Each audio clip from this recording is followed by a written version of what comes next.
Hey, what's going on, guys? It's your boy Tillman with another Tillman's Take. So, guys, how many times have we seen videos where people are like, oh my goodness, the police officer shot this guy and all he had was a cell phone? Or the video that says, oh my goodness, the officer shot this guy and all he had was a toy gun. They happen all the time, right? Or at least that's what it seems like. Well, today I'm going to show you a video that comes to us out of LA where officers responded to a man that was committing an assault with a deadly weapon. Callers believed that this guy was shooting at people in surrounding businesses. Let's go ahead and get into this. Ryan Tillman, real talk, it's the truth. All right, guys, so like I mentioned in the intro, the backstory behind this is officers were responding to an assault with a deadly weapon investigation. They rode up on scene, and when they rode up on scene, they saw something very, very interesting. They saw a guy that looked like he was pointing a gun at people, and he was shooting a gun. Let's see how the officers responded, and then we'll talk about whether or not his actions were right or wrong. Let's take a look. This critical incident community briefing is intended to provide you with information about an officer-involved shooting that occurred in Newton Division in the city of Los Angeles on March 29th, 2022 at around 7 p.m. Newton patrol officers received an assault with a deadly weapon suspect radio call in the area of Martin Luther King Jr. Boulevard. And all right, I want to pause it right there. Look at this picture right here. Now, if you're the officer and you roll up on scene, or let's just say you're eating in a restaurant because it looks like he's standing right next to a restaurant.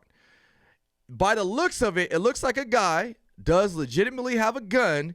And if you didn't see the short side of that or the video, he's pointing it and he's thrusting his arm forward and forward like he is shooting his gun, right? That's at least what I see. I don't know what you think. Tell me what you think in the comment section. Let's continue to watch the video. And Avalon Boulevard. The caller reported that the suspect was standing on the sidewalk pointing a handgun at vehicle occupants passing by. The suspect was identified. All right, so caller said that this guy was shooting at bystanders as they're passing by. That's what the call for service is. That's what officers get as they're rolling to this call. So what's your mindset at this point? It's like, well, shoot, is somebody armed? Is somebody shooting? Are there people down? There's a lot of things that officers are thinking about as they're responding to this call. So now what I'm going to do is I'm going to show you the officer's body cam and what they did when they arrived on scene. Let's take a look at that. Yeah, no, he does have the black hat. It looks like he does have a handgun, and he's firing at a house right now. As officers in an air unit arrived overhead, they observed Barrera walking toward the 4000 block of Adair Street, armed with what they believed was a handgun, and directed responding patrol officers to his location. I don't know if you guys caught that. So it said that the air unit above was following the suspect, and they were also saying that he had a handgun in his hand and he was actually shooting it at people. And so I bring that up because that's a huge bit of information that we need to take into consideration when we're deciding out whether or not the force that they used was justified or not.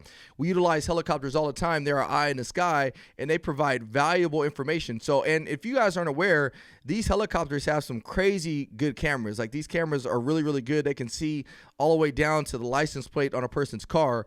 And so if they're also saying that, hey, the guy has a gun and he's firing it, that's the other information that these officers are receiving when they respond on scene. Let's go back to the video.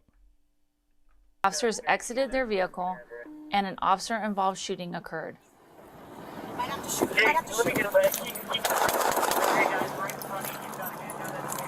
X62, shots fired, officer needs help. Barrera was struck by gunfire and fell to the ground, where he was taken into custody.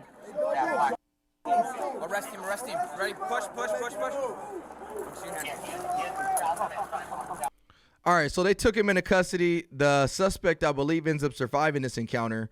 But, I mean, guys, I want you guys to understand something. This was one of those where he had a cell phone in his hand. So that's the caveat. And I kind of gave that up, obviously, when I was talking about at the beginning of the video.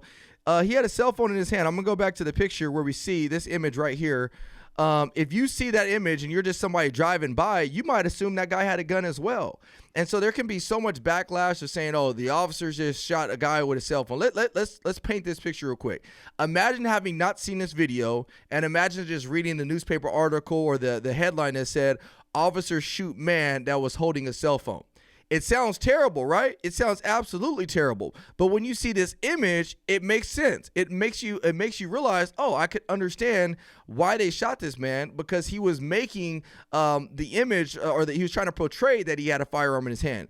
And so I bring this all up to you because I want you to realize that, when people say that a guy was, killed with a cell phone in his hand, or a person was killed because they had a toy gun in their hand, make sure you guys get the rest of the context. Make sure you guys get the rest of the story, because if you don't, you might be led astray and just thinking that officers are out here shooting people that, are carrying cell phones. And now, I should be in fear of my life because I got a cell phone in my pocket. No, you should not be in fear of your life because you got a cell phone in your pocket. You should be in fear of your life if you're using your cell phone to act like it's a firearm and you're pointing at people.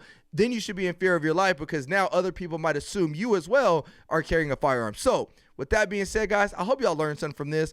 Make sure y'all just get context. I feel like a broken record. I feel like all the videos I do, I always tell people, make sure you get context, because sadly, a lot of people don't like to get context. With that being said, I want to hear what you guys think in the comments section. Do you guys think that officers should have slowed down to see if it was a cell phone? Or do you think that they should have reacted like they did because they didn't have time to wait because somebody could have been getting hurt? I want to hear what you got to say. Make sure you guys do me a favor before you guys leave my page. Hit the like button, hit the subscribe button. And with that, I'll see you on the next one. Take care and God bless. Ron Tillman, real talk, it's the truth.